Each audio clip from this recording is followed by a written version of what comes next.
Okay, so welcome back. Before we move on to anything else, I want to go into back into Pickneyville because there's just so many good things that are able to be taught in this specific drill. And again, remember, Pickneyville is that one-on-one drill where you're working on the wing, trying to work on things like shot fake, step off, to fake the dribble penetration, or step through in order to actually go to maybe the middle of the lane if you're on the wing. One thing that I wanted to reiterate with the shot fake, a good comment that came up on the video, was using your eyes. So that defense is, a lot of times, if they're good, they should be locked in right here on your waist, but a lot of times they're paying attention and trying to get a read on what you're going to do based on your eyes. So by using a good shot fake looking up at the rim, you can kind of make them more prone to go for that shot fake. So a good coaching moment there was using your eyes to kind of exacerbate or get somebody to go for your shot fake. But what I want to talk about here today is actually the timing. So really, if you're on the wing, before you even get the ball, you should be thinking about what is the action that's coming across the lane.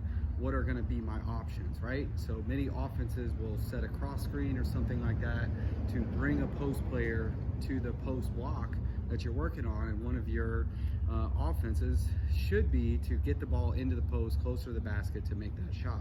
So one of the most valuable things that a wing player can do is enter the ball into the post. So let's talk about how much time that you have in this specific position. About 9 seconds, right? So I get 4.5 seconds before I get that 5-second call in order to hold the ball. And then once I initiate my dribble, I get another 5 seconds if the defender is close. And then I could pick it back up, but really this is a dangerous position. Once I pick the ball back up and I don't have the dribble, I need to be really using the dribble to get a passing lane or something like that. I would have another 4.5 seconds, but it's a very dangerous 4.5 seconds. I wouldn't try to get there. But let's talk about the first few seconds. So like I said, before you even get the ball, you should be considering or anticipating what's coming across the lane, what's going to be open, right? So if the ball's coming to me and that timing is right with my offense, that person's coming across the lane and they're winning, as soon as I catch the ball, I want to, if necessary, create a fake so that I can throw the ball to the post, right? Or whatever pass that I need to use, whether that's a bounce pass. Maybe that person goes for my bounce pass fake and I can quick over the head pass. I don't know if you can see that, over the head pass in order to get the ball into the post. So I want to focus on, in that first second, maybe 2 seconds, what am I anticipating coming to me? What can I then use those first few seconds to continue the offense, let the flow go, right? And then in those next few seconds, I should be looking for my own individual actions, right? So we talked about that in the last video. And then if necessary, use the dribble to create passing lanes.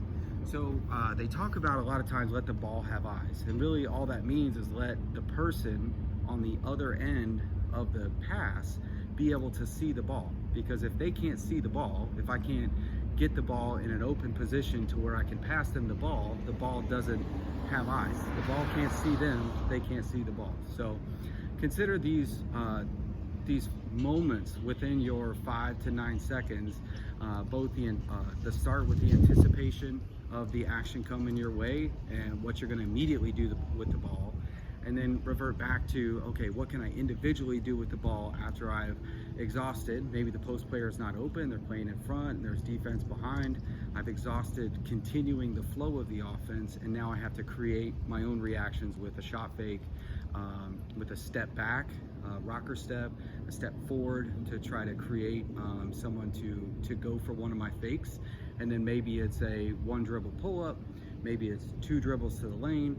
We're going to kind of continue on what happens when I get past my defender, because this is a whole new section of, okay, what do I do next?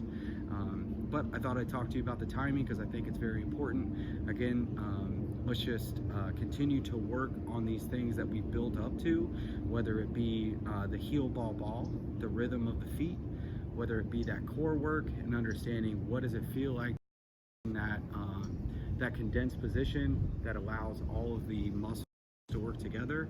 And then make sure that you're always doing your flips and getting that good wrist bend, working on what those muscles feel like when you continually continually give them that muscle memory. And what you'll start to feel is a consistency to that rhythm, and hopefully with enough practice, more consistent makes. So take that away. Best of luck the rest of the year.